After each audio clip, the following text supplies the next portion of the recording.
Good morrow, fellow cryptid enthusiasts. My name is Anita, but my cryptid name, and this is what you can call me, you can refer to me as I'm gonna just turn that down. Manita kind of sounds like man-eater, so I'm just gonna draw. He's like closing his eyes in ecstasy at eating this man. I'm just gonna draw the simple. There you go. That's supposed to represent a phallus, I do believe. It's been ow! I just hit my Venus bone like on that chair, but a new cryptid, chair boy. It's been a hot couple months, hot second, but we're just gonna jump right into it. In that months, I did see some cryptids. I was in Victoria, Canada, and so we're just gonna draw the cryptid that I saw. Now I went to the water, so it's a sea-dwelling cryptid, so we're gonna draw that. And what I saw, I believe it's not. It could be related to Nessie. I'm not opposed, but I feel it's a little bit misleading to just say, oh, because it dwells in the water, obviously it's going to be related to Nessie, because that's not the case. So, like Nessie, it has a snoutular nasal cavity. It has kind of, I don't know, it makes me think of Bowser, maybe Tingle from the Zelda games. And then the neck, it makes me think of like those, I don't know, Victorian era, see, because it was in Victoria. Victorian era kind of like neck pieces. I'm not sure what they're meant to be called. Not a necklace, not a collar maybe, but it's not a dog, so it wouldn't be a collar. Its eyes. Now its eyes, that's where it really got me. You know periscopes? Not like the app, you dumb fun dips.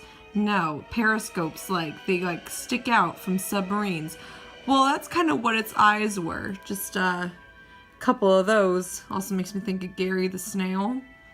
That was the scare. I believe, as a cryptid enthusiast and as a human being on this good earth, I believe that the snail episode of SpongeBob, where SpongeBob and Squidward get turned into snails, is the most frightening. Right, that's only comes second to the one where Squidward like scrapes his toe on that couch. That we're not even gonna talk about that. That's a cryptid in itself. So it was kind of just kind of nonchalant, just like that was his lips. And so the rest of the body. Now this is where it gets fun, because the rest of the body was hidden underneath the water, the gorgeous waters of Victoria. They were blue, hence why I have a blue pen. And now we're just gonna make up kind of, but based on its behaviors, its diet, its gaseous nature, we're gonna just make up what I believe was underneath the bottom of this cryptid. So we're gonna give it's bipedal, but kind of quadpedal, because the leg ends with 2 feet, right? It's not just like a weird toe. They are 2 feet, a left foot and a right foot for each leg. Kind of looks like a mermaid. That's kind of hot. We're gonna forget I said that. And then it has little kind of puppy dog arms to paddle, just like whoosh, whoosh, whoosh, whoosh.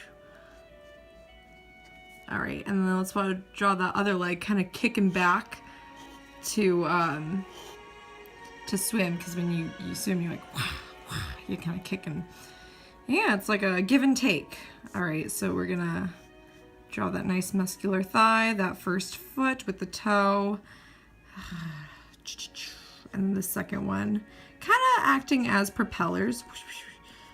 Okay, so there she is. I'm gonna call it a she. Will I give it? Is it a mammal? That's the real. Oh no, that's not. That's Jar Jar Binks. I saw Jar Jar Binks. Okay, I can live with that. I can live with seeing Jar Jar Binks once in my life. I think we all can. It's rather than a nipple. It's just a long kind of tube, just a single one from its chest, and that is where its young feeds off of. And the young, they're like tadpoles, right? Let's give them the little eyes. And then, do tadpoles have legs? Okay, I'm just gonna give them kind of a genie in the lamp kind of body with legs on the 2 feet. That's its young. That's the mom. That's the ink it's drinking. Yeah. And so yeah, but if you were to look for this, I mean, you could look for these, but if you were to look for this cryptid, just try to spot that. Try to spot that, and that's where you'll be golden. That's where you'll be top of your game. Use your binoculars, or if you are a scuba diver, definitely just like look like this, just like it's like your head's in the water. You have goggles, and then you get a straw, maybe a bendy straw, and that's where you breathe. CO2, and then you're swimming. You have a swimsuit on, hopefully, because you would not want to get tangled in a mess without a swimsuit with this cryptid, I'll tell you what. Okay, there you go, you're swimming. Okay, and I think that's about it. I think that is what I saw. This is what I saw. This is what I hope I saw, but it's not what I saw. This is what I saw in Victoria. So we'll name it after its location, but so Victoria is already an alternate version of Victor. So let's do an alternate version of Victoria. So Victoriar,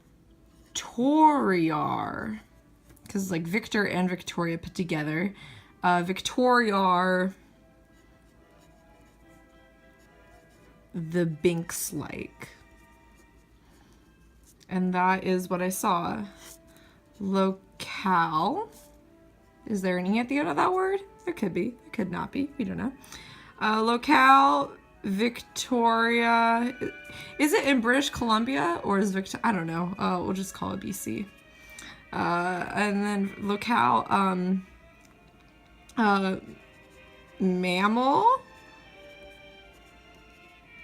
In a way. And, yeah. So be on the lookout for that. Thanks for watching another episode. I know it's been like a while, but, you know, you can't see cryptids that often. I think that kind of defeats the point of cryptids if you see them so often. So the next episode might be in another 10 years. You never know. But this baby wants to blow you a little kiss. So, I can't find it. Okay. Mwah. Bye.